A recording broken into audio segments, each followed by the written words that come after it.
Hey everybody, this is Kennedy Hawk from the MCM crew. Today, for our first Flexible Friday, we're going to be doing a deck build. Like I said, Friday is kind of our catch-all day. When there's a new FFG article that comes up, we're going to talk about the article on Friday. If I want to talk about a deck build or a certain gameplay tip, that's where I'll insert that random topic into in our weekly schedule. So instead of doing deck of the week like I normally did on the podcast, every once in a while we're going to feature a deck build that I've been working on the YouTube channel. I'll also put it on the audio feed as a deck of the week, but we probably won't double post them like a million times like we used to. So you'll be able to find those crazy, weird combo deck builds here on Flex Friday.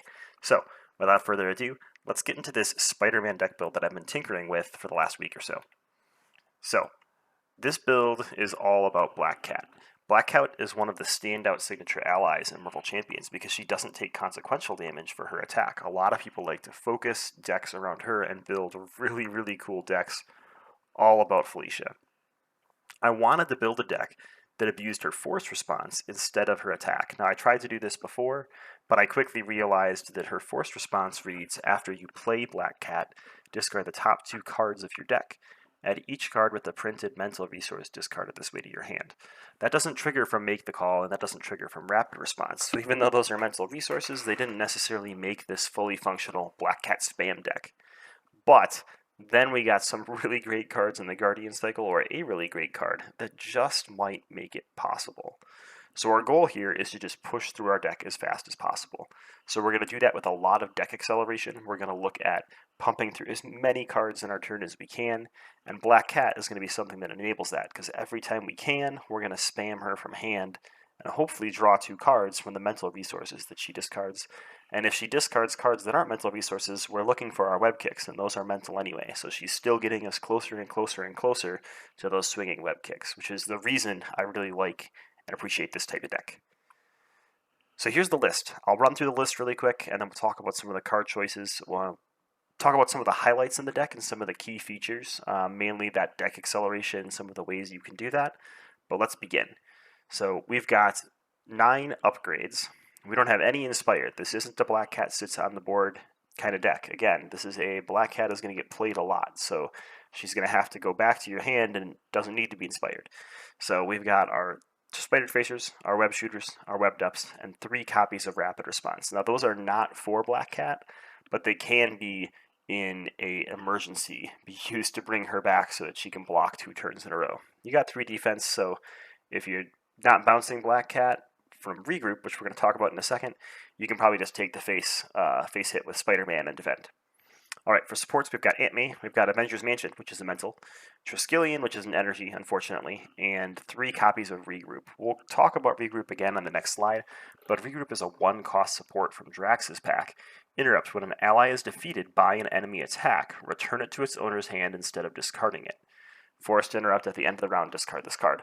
So the goal here is we want to get Black Cat down, thwart or attack with her, I don't care, and then chump block with her against whatever villain is swinging at you. You're going to draw from Peter, and then you're going to get Black Cat put back in your hand from Regroup, so you're sitting at 7 cards for the next turn.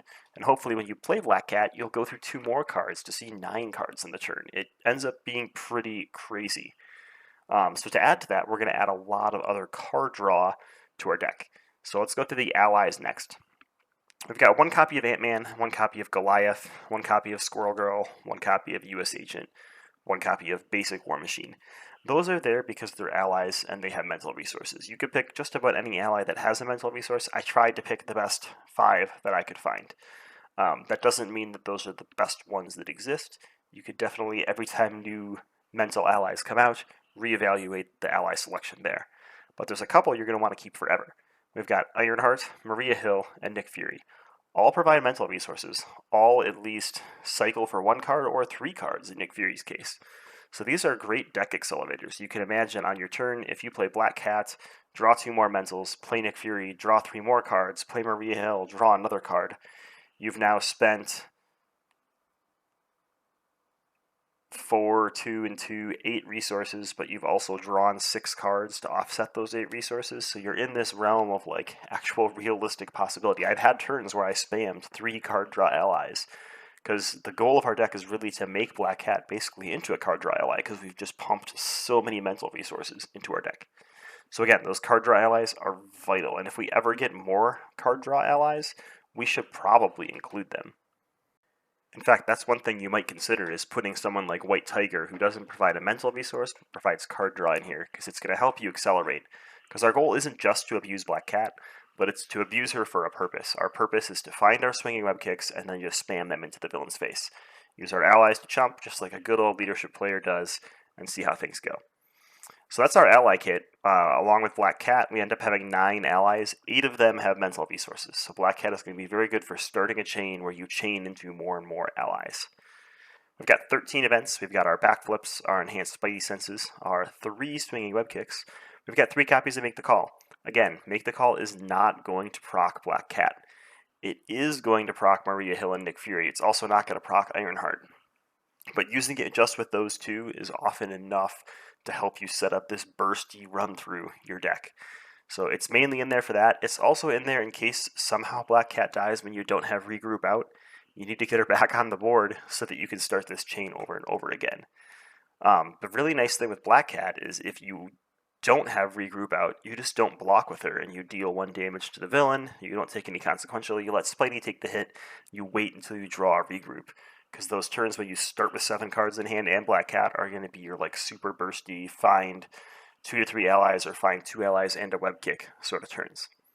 The last events we included are 3 copies of Assess the Situation, because those are just great deck accelerators. Again, mental resources. If you play Black Cat at the end of your turn, you draw 2 mental resources and they're both Assess the Situation, at least you can pass them to your next turn and start with 8 cards. Sounds great. We've included all 3 basic double resources. That's mainly because we do have our 3 rapid responses, and we've got like a sort of even split, not quite even, but close enough to even between aspect allies and basic allies. So I felt like I needed to include something to help me pay for all of them on top of our Avengers Mansion that we're trying to get out there. So we did include our 3 basic resources. At the end of the day, just looking at the deck, we end up having 27 cards with the mental resource printed onto them. One of the cards that's not is Black Cat, so there's like 39 options of cards that Black Cat could draw from your deck if you have nothing else out on the board. And 27 of them are mental. So she's probably going to hit 1. She often hits 2, which is amazing. Some of the tricks to doing that are keeping things like web shooters on the board. Don't expend them fully down to 0 uses, because then they get discarded and go back into your deck. You can put Spider Tracer onto an ally or a minion you don't care about, and then just let US Agent or whoever chump it for a while, and that works really well for thinning your deck of these excess resources you don't like. And then things just like getting Aunt May and Triskelion down. If you can get your 2 web shooters out, Triskelion and Aunt May down, you're now down to Black Cat +4, you're down to 8 cards that don't have the mental resource. You're feeling pretty good about Black Cat's flip at that point. So again, this deck is all about deck acceleration and abusing Black Cat to get that. She's going to be stealing cards at the top of your deck and throwing them right into your hand. So you're going to want to hold on to Black Cat until regroup is on the board. Then you're going to chump with Black Cat, pop her back into your hand, hopefully play her again and draw into another regroup, so you can just do this turn after turn after turn while you cycle through your deck and get to your web kicks really, really fast. So I hope you try this deck out. It's definitely a different way to play with Black Cat that I think people will appreciate and enjoy. And hopefully, as we get more and more mental cards, this is a deck that can just evolve over time and get better and better and better. So that was our Flexible Friday this week. It was a deck build. I'll probably post our gameplay video next week of this deck playing against some kind of villain, and we'll see how that goes next week on Workout Wednesday. So thanks for tuning in. Have a stupendous weekend, and make sure you play some Marvel Champions, ideally some Spider-Man Leadership. Have a great day.